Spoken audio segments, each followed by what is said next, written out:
Do you prepare with the same intensity that you used to? To my eye, from the outside looking in, it doesn't look that way anymore. Is that, am I right? Am I wrong?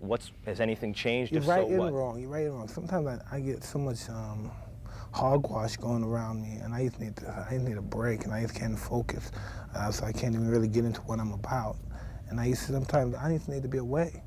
My best time I get is with myself. So if I spend 6 weeks, a month alone somewhere, and everyone's looking for me, they don't know I'm having a ball. I'm really having a good time. But it's so ironic that I'm a grown man. I'm 34 years old, and people still worry about me like I'm 9 years old. Where are you at? Who are you with? What are you doing right now? What's going on? And I'm like, hey, what's going on here? I still think I'm in Indiana somewhere. Just chill out, man. But people worry about me because they know what trouble from the past I'm capable of getting into. I'm never going to get into trouble anymore, but they know what I'm capable of getting into, what I attract. In a boxing magazine recently about your influence on 3 young fighters that you've been hanging out with, Zab Judah, Fernando Vargas, and Floyd Mayweather. What do you tell these guys? Those guys, all 3 of those guys that you mentioned, they got awesome careers. And I see myself in them just because they were slightly reckless at a point in their life, in their careers. I told them, it was yesterday, I was your age yesterday. And you wouldn't believe, you look at life totally different now when you're 35 than when you're 21 or 20 or 19. You just look at it totally differently. And it goes by and you're angry with it because time's not only our best friend, for time is their best friend, but for me, time is my worst enemy. You're an historian. Where do you rank in heavyweight history? Every fighter who ever had to rank themselves want to say, I'm number 1, I'm the best. But we don't have that luxury. Our luxury for guys like you to rank us. It's not something we have to wait for guys that don't like us to really be objective and say, hey, this guy was an awesome fighter. Right. You know, like, we would have to just be, no one likes Carlos Monzon. I never met a person that knew him that liked him personally. But you can never question his merit in the ring. You think you rate with Dempsey and Liston?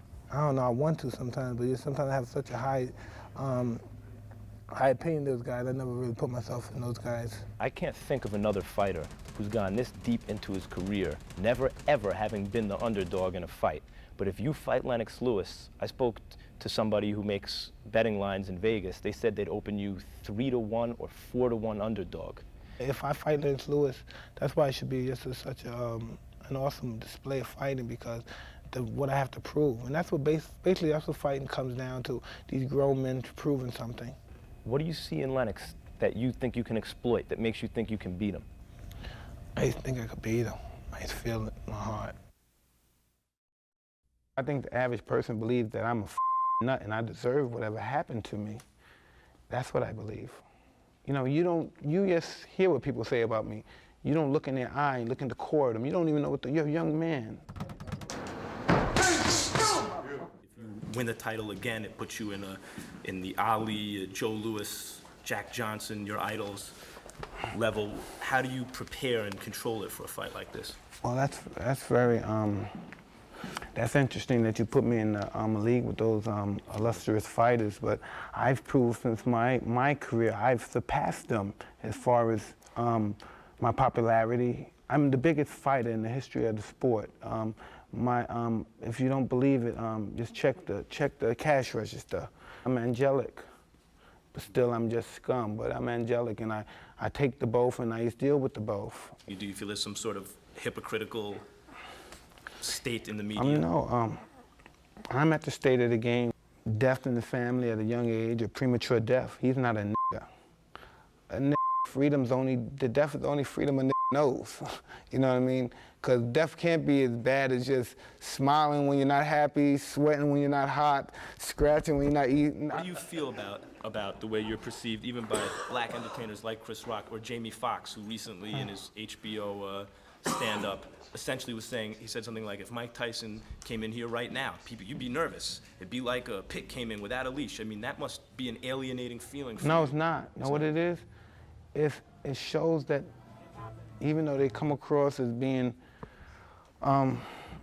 less court gestures, that they're conscious of my pain. And they know, yes, my fuse is so short, and I'm at the level where there's a possibility I may kill them if they say something totally disrespectful to me. And we just have a ridiculous kinship. Like, you know what I mean, if maybe a white person could say something to me, but a person that feels the same pain I feel, and he associated with this guy to humiliate me and to denigrate me, and he knows the pain that I'm feeling. He actually knows the pain. You know what I mean? I don't listen. Don't get me wrong. I'm not for the black cause at all. You know, but what happened to him? Are we not second-class citizens? Would you trade places with me, knowing how much money I have, and I'm a black man and you're a white man? That's what Chris Rock said. Are you harnessing any fear that you might have or anxiety about this fight into a crazy act to scare Lennox? I wouldn't scare Lennox, really. Now listen, really. Because Lennox got to be feeling fear too. You think so? Everyone. I think Lennox thinks that I'm afraid of him. I really don't think he has any fear in me whatsoever. That's why I think I'm a little bit more energized than ever. Because I think he has total, he has had no respect, there's no regard, and he disregards anything that I'm about. Can you name any specific examples? It's one in particular when I was out with my wife, I tell you, at the time, and he looked at me in disrespect as if he was going to beat me up, regardless if my wife was there. He just looked at me totally disrespectful to my wife, and my wife probably not knowing, thinking, wow, this is a big motherfucker. He might really do a number on us, right? And he really did a number on me. I was really hurt, because I tried to be nice. I was getting ready to say, oh, how you doing, champ? Because my wife said, say hi to him. And I think me and my wife was going through some problem. I was going through this I was trying to be the white man for a month or so. Well, theoretically speaking, he's a wonderful man, and I was trying to be nice, and he really made me feel like a shithead, you know. One Chris Sky and a few others. But he'll pay for that with his health.